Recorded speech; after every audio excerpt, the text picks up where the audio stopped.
आप तमाम लोग जानते हैं कि देश की राजधानी दिल्ली में विधानसभा का चुनाव खत्म हो चुका है। रिजल्ट आप तमाम लोगों ने देख लिया है। आपको बता दें, भारतीय जनता पार्टी को बहुत जबरदस्त जीत मिली है। कहा जा सकता है कि प्रचंड बहुमत मिली है। 48 विधानसभा सीट पर इन्होंने चुनाव जीता है। वहीं सिर्फ 22 विधानसभा सीट पर जो है आम आदमी पार्टी चुनाव जीत सकी। और आप इसे इस तरीके से समझ सकते हैं कि 22 प्लस 48 70 विधानसभा सीट जो है वो खत्म, और बाकी जितने भी पार्टी के लोग थे उन्हें सिर्फ और सिर्फ 0 सीट मिली, यानी कि लड्डू मिला, चाहे वो कांग्रेस हो, बहुजन समाज पार्टी हो या और अन्य पार्टी हो।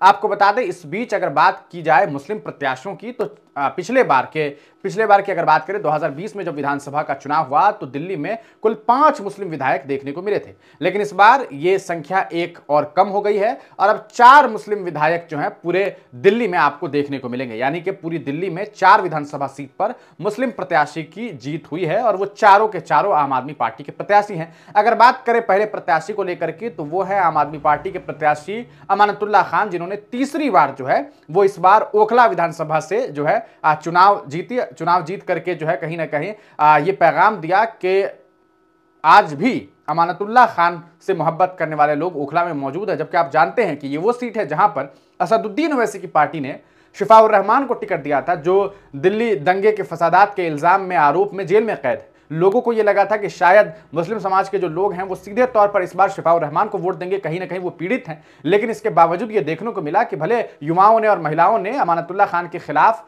आकर के शिफाउर रहमान को वोट जरूर दे दिया हो, लेकिन अमानतुल्लाह खान को वोट देने के मामले में सीधे तौर पर जो मुस्लिम बुजुर्ग थे उन्होंने जो है दिलचस्पी जताई और तीसरी बार विधायक जो है अमानतुल्लाह खान बन गए। इसके अलावा अगर बात करेंगे तो एक सीट है, आप जानते हैं मटिया महल सीट, उस सीट से आले मोहम्मद इकबाल ने चुनाव जीता है और वो वहां से विधायक बन गए। तो सीधे तौर पर आप समझिए कि ये 2 प्रत्याशी हुए।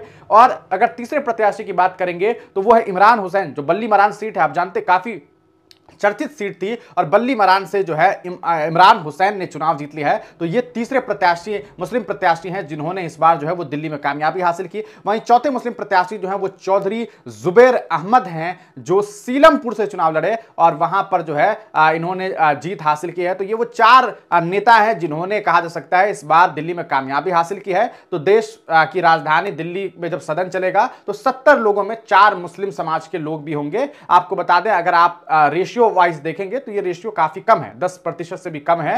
हालांकि मुसलमानों की आबादी वहां फिर भी लगभग 14% के आसपास है पूरी दिल्ली में। लेकिन अगर सदन के अंदर की बात करेंगे, विधानसभा के अंदर की बात करेंगे, तो मुसलमानों का जो प्रोपोर्शन होगा, अगर 70 में 4 देखने की कोशिश करें तो ये लगभग 6-6.5% के आसपास ही होगा। तो ये चिंता करने की भी बात है। पिछले बार 5 थे, इस बार 4 हो गए। आपको बताते चले, अब देखना यह है कि क्या ये अमानतुल्लाह खान हो या आले मोहम्मद इकबाल साहब हो या बल्ली मरान से चुनाव जीतने वाले इमरान हुसैन हो या फिर चौधरी जुबैर अहमद हो, क्या ये लोग इस बार दिल्ली में सदन के अंदर जो है बीजेपी के नेताओं के सामने खड़े होकर के आवाज बुलंद कर सकेंगे, अपनी कौम, अपनी मिल्लत, अपनी आवाम, अपने विधानसभा क्षेत्र के लोगों के लिए, चाहे वो किसी धर्म मजहब से हो, उनके लिए जो है जम करके आवाज बुलंद कर सकेंगे, उनके लिए अपना कहा सकता है जो उनकी जिम्मेदारी है उसे पूरा कर सकेंगे, लोगों के लिए काम कर सकेंगे? ये तो वक्त बताएगा। आपका इस पर क्या सारे ख्याल है, कमेंट सेक्शन में हमें जरूर बताइएगा।